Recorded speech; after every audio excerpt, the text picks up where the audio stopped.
देखिए question,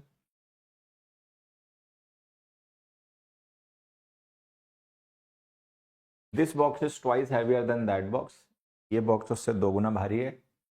you are half older than my friend. तुम मेरे दोस्त से आधी उम्र के हो, मतलब जितने मेरे उम्र की दोस्त की उम्र है उससे तुम्हारी उम्र आधी है। अब देखो इसमें पता है क्या बच्चों, आप देखेंगे हमने यहाँ पर कंपैरेटिव डिग्री के एडजेक्टिव्स लिखे हैं। जैसे हमने हैवियर लिखा है, कंपैरेटिव डिग्री का एडजेक्टिव ओल्डर लिखा है, और इन एडजेक्टिव से पहले हमने यहाँ पर ट्वाइस और यहाँ पर हाफ लिखा है। ठीक है, ट्वाइस का मतलब है 2 टाइम्स, 2 गुना। हाफ का मतलब है 1/2 टाइम्स, आधा। तो ये जो हमने ट्वाइस और हाफ लिखे हैं, इनका यूज हम कब करते हैं, जब हमें किसी एक सर्टेन नंबर का या सर्टेन अमाउंट का मल्टीप्लिकेशन करना हो। ठीक है, अब यहां पर आपको समझना ये है कि जो हम हैवियर लिख रहे हैं ये कंपैरेटिव डिग्री है, ओल्डर लिख रहे हैं कंपैरेटिव डिग्री है। कंपैरेटिव डिग्रीज जो होती हैं वो एक रेंज को रेफर करती हैं, वो किसी सर्टेन डिग्री को, किसी सर्टेन अमाउंट को रिप्रेजेंट नहीं करती। ये बात जो मैंने आपसे कही है, हो सकता है आप ना समझ पाए हो कि मैंने क्या कह दिया। इसको एग्जांपल की मदद से समझ लेते हैं। देखिए, मान लो कोई एक पर्सन है ए, एक कोई पर्सन है बी, या ए बी ना लिख के ऐसे लिख देते हैं। मान लीजिए एक पर्सन है पर्सन 1 और एक पर्सन है पर्सन 2। तो ये 2 पर्सन है। इनमें से मान लेते हैं जो पर्सन 1 है इसकी एज है 25 साल। ठीक, अब पर्सन 2 की एज है 26 साल, तो हम कहेंगे पर्सन 2 इज ओल्डर। मान लेते हैं पर्सन 2 की एज 26 साल नहीं है, 36 साल है, तब भी हम कहेंगे ओल्डर। अगर 46 साल है, ठीक है, 55 साल है, मतलब कितनी भी है उससे मतलब नहीं है, 66 ईयर्स है, तो भी हम उसको ओल्डर ही कहेंगे। तो आप समझ रहे हैं यहां पर हो क्या रहा है कि ओल्डर जो है वो एक ओपन रेंज की डिग्री है, ओपन रेंज है। ओल्डर का मतलब है 25 से ज्यादा है।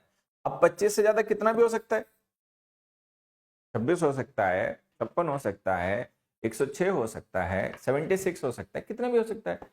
तो अगर कंपैरेटिव डिग्री किसी एक सर्टेन डिग्री को, किसी एक सर्टेन पॉइंट को रेफर नहीं कर रही है, तो हमने 2 टाइम्स किसका किया भाई, यहाँ पे हमने ट्वाइस लिखा। ट्वाइस का मतलब आपने 2 गुना किया, 2 टाइम्स किया। गुड मॉर्निंग बच्चे। तो आपने 2 टाइम्स किया किसका, कोई एक सर्टेन नंबर होगा उसी का तो आप 2 गुना करोगे। ठीक है, लेकिन अगर आपके पास में कोई सर्टेन नंबर है ही नहीं तो आप 2 गुना किसका कर रहे हो। कंपैरेटिव डिग्रीज जो होती हैं वो एक रेंज ऑफ डिग्री को रिप्रेजेंट करती हैं। वो किसी सर्टेन नंबर या अमाउंट को, उनकी मतलब डेफिनेट वैल्यू नहीं होती, ये बात ध्यान रखनी है। वो ओपन रेंज होती है, डेफिनेट वैल्यू नहीं होती। तो अगर वो डेफिनेट वैल्यू नहीं होती तो हमने 2 टाइम्स किया कैसे। तो ये जो हमने लिख रखा है ना, ये बोलने में हो सकता है अच्छा लग रहा हो, लग भी रहा है, ठीक है, लेकिन ये लॉजिकली गलत है। उसी तरीके से ये हाफ ओल्डर भी गलत है। तो अब हम इन्हें कैसे सही करें, तो इसके लिए एक तरीका तो ये है कि आप हाफ और ट्वाइस को हटा ही दो, लिखो ही मत, सीधे लिख दो you are older than my friend, ऐसे कुछ लिख दो। नहीं तो अगर हाफ और ट्वाइस को आपको यूज करना है तो इनके साथ कंपैरेटिव डिग्री मत लिखो, इनके साथ आप सिमिली वाले स्ट्रक्चर लिखा करो। ऐसे लिखो एज हैवी एज, ठीक है, एज ओल्ड एज।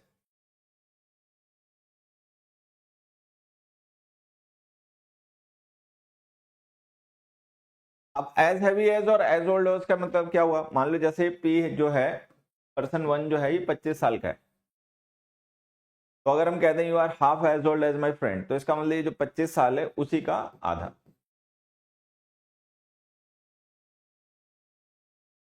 ये ध्यान रखना है। तो ट्वाइस है, हाफ है, थ्राइस है, ठीक है, इनके साथ में हमें कंपैरेटिव डिग्रीज नहीं यूज करनी चाहिए, इनके साथ में एज वाले स्ट्रक्चर्स यूज करने चाहिए।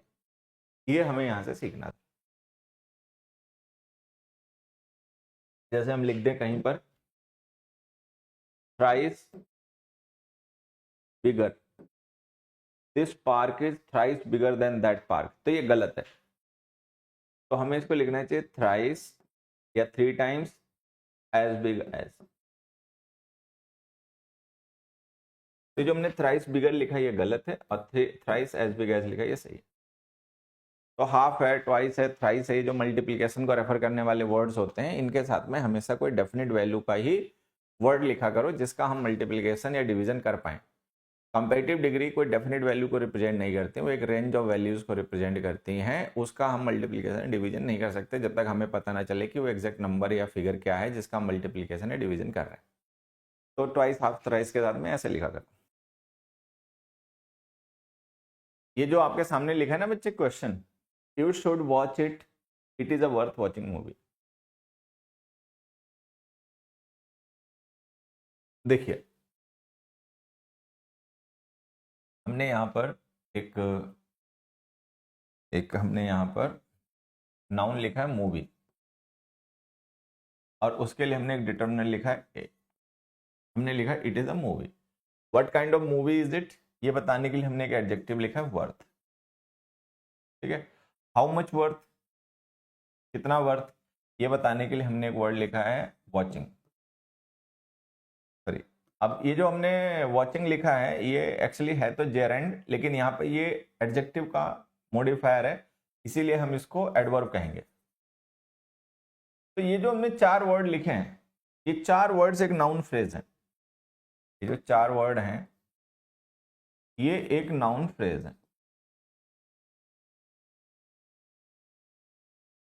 इस नाउन फ्रेज में एक डिटर्मिनर है ए, एक मेन नाउन है मूवी, और वर्थ और वॉचिंग है। वर्थ जो है वो वॉचिंग का डिस्क्रिप्शन है, ठीक है, और वॉचिंग जो है वो सॉरी वर्थ जो है वो मूवी का डिस्क्रिप्शन है, वॉचिंग जो है वर्थ का डिस्क्रिप्शन है। एक बार सभी लोग समझ लेंगे फिर से। अब वर्थ वॉचिंग मूवी में मूवी मेन नाउन है, ये जो है वो उसका डिटर्मिनर है, आर्टिकल डिटर्मिनर होते हैं। ठीक है, अब हमने लिखा a movie, what kind of movie, ये बताने के लिए हमने एक वर्ड लिखा वर्थ। वर्थ है एडजेक्टिव, तो ये जो वर्थ हमने एडजेक्टिव लिखा है ना, ठीक, ये वर्थ जो हमने एडजेक्टिव लिखा है बच्चे, ये डिस्क्रिप्शन है मूवी नाउन का। हाउ मच वर्थ, कितना वर्थ है ये मूवी, ये बताने के लिए हमने वॉचिंग लिखा है। तो वर्थ जो है एडजेक्टिव उसको डिस्क्राइब कर रहा है वॉचिंग। तो वॉचिंग वैसे तो जेरेंड है, वर्ब की आईएनजी फॉर्म जो नाउन का काम कर रही है, लेकिन चूंकि यहाँ पे एडजेक्टिव के मॉडिफायर के तरीके से यूज हुआ है तो हम इसको एडवर्ब कह देंगे। तो आप देख, और ए जो है वो डिटर्मिनर है। तो ये ऐसे हमारा सेंटेंस हो गया। अब हमें यहाँ पर एक चीज समझनी है छोटी सी, कि जब कभी हम कोई ऐसी फ्रेज लिखें जिसमें 2 या 2 से ज्यादा वर्ड्स एक दूसरे को मॉडिफाई डिस्क्राइब कर रहे हैं, ठीक है, तो उनका ओरिएंटेशन ऑफ डिस्क्रिप्शन जो है वो कॉमन होना चाहिए। कॉमन होने का मतलब है कि वो इस तरीके से कुछ होना चाहिए कि जैसे मान लीजिए हमने यहाँ लिख देता हूँ, मान लो ये एक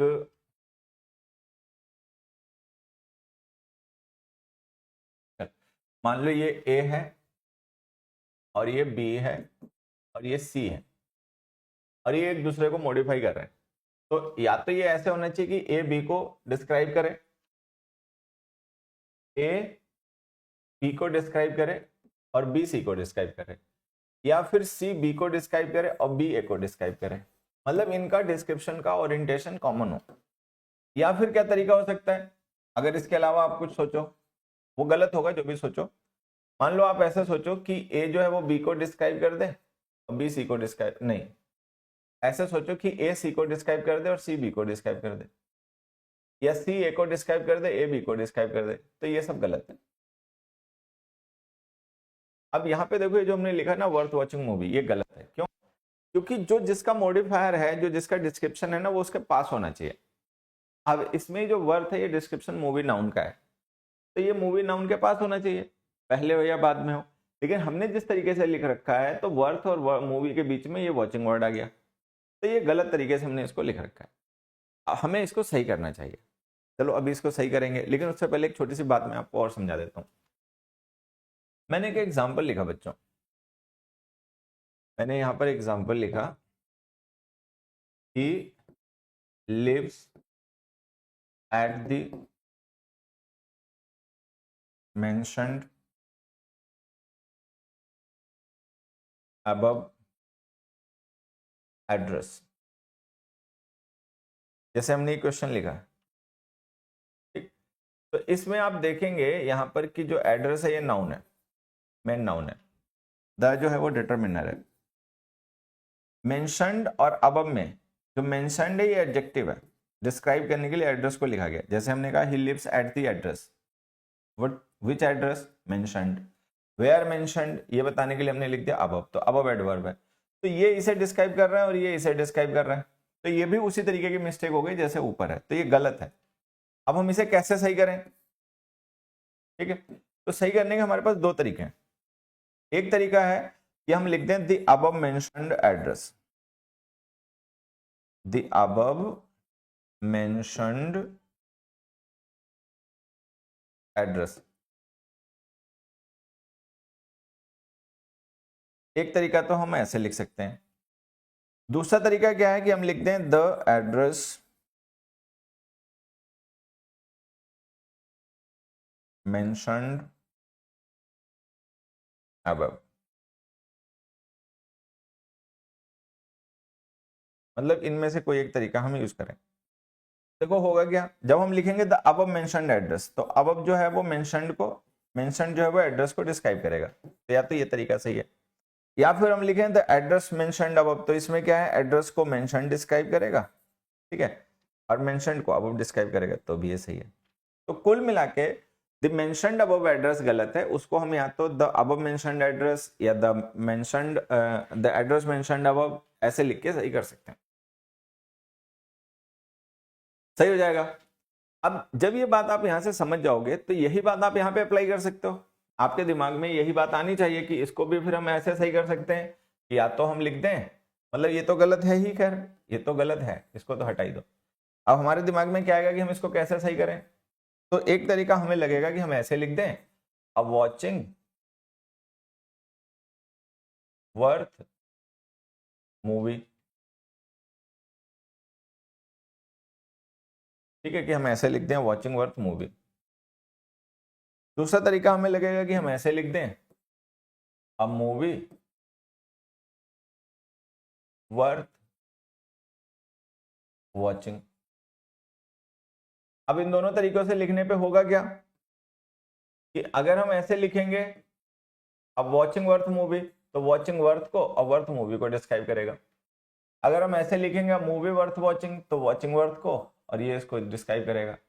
तो हमें लगेगा कि जैसे यहाँ पे ये दोनों सही हो गए वैसे वहां पर भी दोनों सही हो गए, लेकिन अब ध्यान देने वाली बात है, ये दोनों सही नहीं है, इनमें से केवल ये वाला सही है, ये वाला गलत है। अब मूवी वर्थ वॉचिंग सही है, ठीक है, अब वॉचिंग वर्थ मूवी गलत है। अब इससे हमें क्या सीखना है, इससे हमें ये सीखना है कि जो वर्थ वर्ड होता है इसके साथ में जो भी हम वर्ड लिखते हैं वो उसकी वैल्यू को रेफर करता है। जैसे हमने देखो, सारे बच्चों को बात समझनी है कि हमने कह दिया इट इज वर्थ, मान लो हमने एक, मैं यहाँ पे एग्जांपल ऐसे छोटा सा लिख रहा हूं, मान लो मैंने लिखा इट इज वर्थ, मान लो मैंने लिखा इट इज वर्थ, तो हमारे दिमाग में हमेशा एक क्वेश्चन आएगा what, it is worth, then what is worth. तो वर्थ जो एडजेक्टिव होता है, देखिए जैसे एडजेक्टिव्स होते हैं तो एडजेक्टिव किसी न किसी ह्यूमन क्वालिटी का डिस्क्रिप्शन होते हैं, वर्थ जो होता है वो एडजेक्टिव ऑफ वैल्यू होता है, वैल्यू का एडजेक्टिव होता है। जैसे ओल्ड है, यंग है, ये एज के एडजेक्टिव्स हैं, हैवी है, मास का एडजेक्टिव है। उसी तरीके से वर्थ जो है वो वैल्यू का एडजेक्टिव है। तो अगर कोई पर्सन कहते हैं इट इज वर्थ, तो हमारे दिमाग में तुरंत आएगा व्हाट, व्हाट इज वर्थ, भाई वर्थ है तो कितना, क्या वैल्यू है इसकी, वर्थ है तो इसका मतलब इसकी वैल्यू है, अब क्या है वैल्यू वो हमें तुरंत जानना पड़ेगा। तो वर्थ वर्ड हम बिना इसके कॉम्प्लीमेंट के नहीं यूज करते, तो अगर हम ऐसे लिखेंगे इट इज वर्थ, तो हमें इसके बाद में बताना भी पड़ेगा कि व्हाट वर्थ, तो इसके साथ में इसका कॉम्प्लीमेंट लिखना पड़ेगा, वो इसके बाद ही आएगा, पहले नहीं आएगा। कुछ भी लिख दो, इट इज वर्थ ₹5,000, तो ये जो ₹5,000 है ना, ये वर्थ का मॉडिफायर है, वर्थ एडजेक्टिव है, वर्थ की वैल्यू जो है वो ₹5,000 है। तो वर्थ एडजेक्टिव को डिस्क्राइब करने के लिए जो भी हम वर्ड लिखते हैं वो हमेशा वर्थ के बाद लिखे जाते हैं, पहले नहीं लिखे जाते। अगर बाद में लिखे जाते हैं, पहले नहीं लिखे जाते, तो इसका मतलब समझ में आया। तो इसका मतलब ये हो गया कि ये जो हमने वर्थ से पहले वॉचिंग लिखा है ये गलत है, वॉचिंग वर्थ के बाद ही आएगा। अब जब हमने यहाँ पे वॉचिंग को वर्थ के बाद लिखा था तो ये वर्थ और नाउन के बीच में हो गया था, इसलिए गलत हो गया, तो वो वाला आंसर सही है। अब मूवी वर्थ वॉचिंग कहने का मतलब, अगर हम कभी भी वर्थ के साथ में जेरंड लिखकर उसे किसी नाउन को डिस्क्राइब करने के लिए यूज करेंगे तो इसको हमेशा नाउन के बाद लिखना है, पहले नहीं। ठीक, देखो हमने लिखा a worth reading poem, a worth visiting place. ठीक है, ये गलत है, इन्हें हमें लिखना पड़ेगा a poem worth reading, a place worth visiting, तब ये सही होंगे। ठीक है, it is a worth reading poem, तो ये गलत है, लिखो it is a poem worth reading. The Taj Mahal is a building worth seeing. ठीक है, his advice is worth following, it is a piece of advice worth following. तो ये सबको ध्यान रखना, तो वर्थ को लेकर ये जो यूजेस हैं ये ध्यान रखेंगे। ये जो हमारा सेंटेंस है बच्चों, इसमें हमने एक एडजेक्टिव लिखा है ओल्ड, और इससे पहले हमने एक एडवर्ब लिखा है एनफ। ठीक, और यहां पर एक हमने इन्फिनिटिव फ्रेज लिखी है। ये इन्फिनिटिव फ्रेज जो हमने लिखी है एक तरीके से रिजल्ट को रेफर कर रही है। ठीक? थोड़ा सा दिमाग लगाओ और मुझे ये बताओ कि to take his own decision हमने जो इन्फिनिटिव फ्रेज लिखी है वो किसका रिजल्ट एक्सप्रेस कर रही है? ओल्ड एडजेक्टिव का, या ओल्ड एडजेक्टिव की डिग्री एनफ का? ओल्ड जो है वो एडजेक्टिव ऑफ एज है, ठीक है, अभी हम बात भी कर रहे थे। और जो एनफ है वो एडवर्ब ऑफ डिग्री है। एनफ क्या है? एडवर्ब ऑफ डिग्री है, जो यहां पर एडजेक्टिव ओल्ड की डिग्री को रेफर कर रहा है कि वो कितना ओल्ड है। हैज गॉट हमारी लिंकिंग वर्ब है, हैज गॉट जो है वो लिंकिंग वर्ब है, कमल सब्जेक्ट है। अब थोड़ा सोच समझ के बताओ कि जो to take his own decisions हमने इन्फिनिटिव फ्रेज लिखी है, ये इन्फिनिटिव फ्रेज रिजल्ट है। रिजल्ट किसका है? ये एडजेक्टिव का या एडजेक्टिव की डिग्री का? हाँ, डिग्री का, कि वो इतना ओल्ड है कि अपने डिसीजन खुद ले सकता है। तो ये जो इन्फिनिटिव फ्रेज हमने लिखी वो एडजेक्टिव के लिए, एडजेक्टिव के एडवर्ब के लिए यूज हुई है। तो जैसा हमने पिछली क्लास में पढ़ा था वही बात हमें ध्यान रखनी है कि अगर ये इन्फिनिटिव फ्रेज इस एडजेक्टिव को नहीं, एडजेक्टिव की डिग्री का रिजल्ट शो कर रही है तो इसको बाद में लिखो। तो हमें यहाँ पे लिखना चाहिए Kamal has got old enough to take his on decision. अब ये सही हो गया। ठीक है, तो हमने एनफ को लिख दिया कहाँ? ओल्ड के बाद में। अब यहां से हम सभी लोग ये बात ध्यान रख सकते हैं कि अगर कभी भी हम एनफ को यूज करें किसी एडजेक्टिव या एडवर्ब के लिए तो हमेशा इसको उसके बाद लिखा करो। अब इस सेंटेंस में बात समझना थोड़ा आसान है। क्यों आसान है? क्योंकि हमने इन्फिनिटिव फ्रेज लिख रखी है जो कि डिग्री के रिजल्ट को रेफर कर रही है। तो उसको देखकर हमें तुरंत समझ में आ जाता है कि भाई ये जो इन्फिनिटिव फ्रेज हमने लिखी है ये हमने इसी एडवर्ब ऑफ डिग्री के लिए यूज की है। तो उस एडवर्ब को डिग्री को उठा के आप बाद में लिख दो। लेकिन अगर मान लो ये इन्फिनिटिव फ्रेज ना लिखी होती तब भी आपको एनफ बाद में ही लिखना पड़ता। तो ये बात आपको ध्यान रखनी है। अगर मान लो ये सेंटेंस केवल इतना होता, कमल हैज गॉट एनफ ओल्ड, तब भी आपको एनफ बाद में ही लिखना पड़ता। एनफ को हमेशा लिखा करो उन एडजेक्टिव एडवर्ब्स के बाद में जिन्हें ये डिस्क्राइब करता है। एक एग्जांपल और देख लेते हैं। मान लो हमने एक एग्जांपल लिखा, ठीक है, तो देखिए ये जो क्लियरली है ये एडवर्ब है, वर्ब को डिस्क्राइब कर रहा है। कैन नॉट सी वर्ब है, ठीक है, आई सब्जेक्ट है। तो ये जो क्लियरली है ये एडवर्ब है। नाउ भी एडवर्ब है, वो एडवर्ब ऑफ टाइम है, वर्ब को डिस्क्राइब कर रहा है। अब क्लियरली को डिस्क्राइब करने के लिए हमने एक एडवर्ब लिखा है एनफ। ठीक, तो जो तीन एडवर्ब्स हमने लिखे हैं इन तीन में से दो एडवर्ब क्लियरली और नाउ वो वर्ब को डिस्क्राइब कर रहे हैं, और ये जो तीसरा एडवर्ब है एनफ वो क्लियरली एडवर्ब को डिस्क्राइब कर रहा है। तो अगर हम एनफ को एज एन एडवर्ब यूज करें, जैसे यहां पर हमने इसको एडजेक्टिव के साथ यूज किया था, यहाँ एडवर्ब के साथ यूज किया। एडवर्ब जो होते हैं वो एडजेक्टिव को भी डिस्क्राइब कर सकते हैं, एडवर्ब को भी कर सकते हैं। तो एनफ को अगर हम एज एन एडवर्ब यूज करें तो इसको बाद में ही लिखा करो, चाहे एडजेक्टिव के साथ लिखें चाहे एडवर्ब के साथ लिखें। तो इसको लिखो I can not see clearly enough.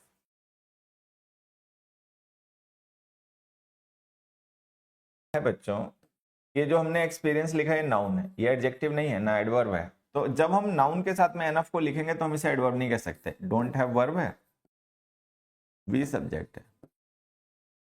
तो एनफ वर्ड को अगर हम नाउन्स के साथ लिखें तो ये डिटरमिनर होता है। तो सारे बच्चों को बात ध्यान रखनी है कि एनफ डिटर्मिनर भी होता है, एडवर्ब भी होता है। जब हम इसे यूज करते हैं नाउन्स के साथ में तो ये डिटर्मिनर होता है। डिटर्मिनर्स हमेशा नाउन से पहले ही लिखे जाते हैं, तो ये सही है। लेकिन जब हम इसे यूज करते हैं एडजेक्टिव या एडवर्ब के साथ में तो फिर ये एडवर्ब होता है, तो ये बाद में लिखना होता है। तो डिटर्मिनर्स जो होते हैं वो हमेशा ही नाउन फ्रेज में सबसे पहले लिखे जाते हैं, ठीक है। तो ये आपको ध्यान रखना है कि ऐसा नहीं कि हम एनफ को किसी भी वर्ड के साथ लिखेंगे तो एनफ उस वर्ड के बाद में लिख दिया जाएगा, ऐसा नहीं है। एनफ को अगर हम एज एन एडवर्ब यूज करेंगे तो बाद में लिखना पड़ेगा, लेकिन एनफ को अगर हम एज ए डिटर्मिनर किसी नाउन के साथ में यूज कर लें तो क्यों करेंगे ऐसा, ठीक है। देखो दो एग्जांपल से और मैं समझा देता हूँ। Fourth, he has got enough confident, ठीक है। और fifth, he has got enough confidence। बताओ, he has got enough confident, he has got enough confidence, बताओ।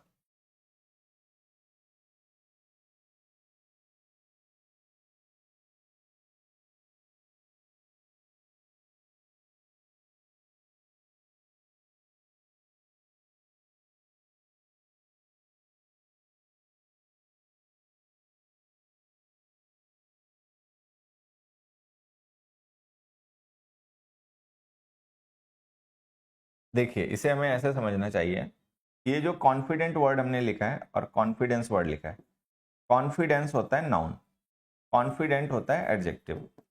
अगर हम कॉन्फिडेंट के साथ में एनफ लिखेंगे तो हम इसे कहेंगे एडवर्ब, अगर हम कॉन्फिडेंस के साथ में एनफ लिखेंगे तो हम इसे कहेंगे डिटर्मिनर।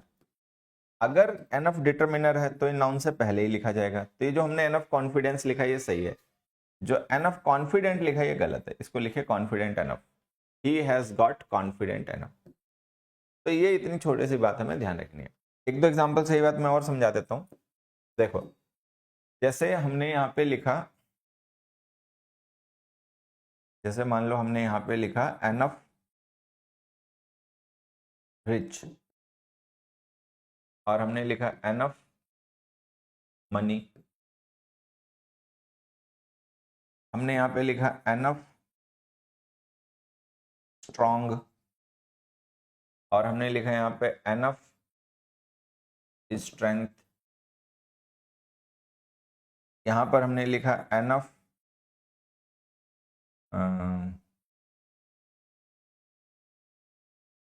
क्लियर, यहाँ पे हमने लिखा एनफ क्लैरिटी, यहाँ पर हमने लिखा एनफ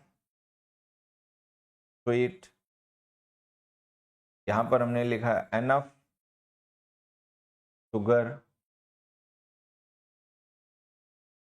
तो अब देखो है क्या, ये जो एनफ हमने लिखा है इधर, ये हमने लिखा है स्वीट, क्लियर और स्ट्रॉन्ग और रिच के साथ में, ये वर्ड्स एडजेक्टिव हैं, ये सारे एडजेक्टिव हैं, रिच भी एडजेक्टिव है, स्ट्रॉन्ग भी है, क्लियर भी है, स्वीट भी है। तो अगर हमने इनके साथ एनफ को लिखा तो एनफ एडवर्ब है।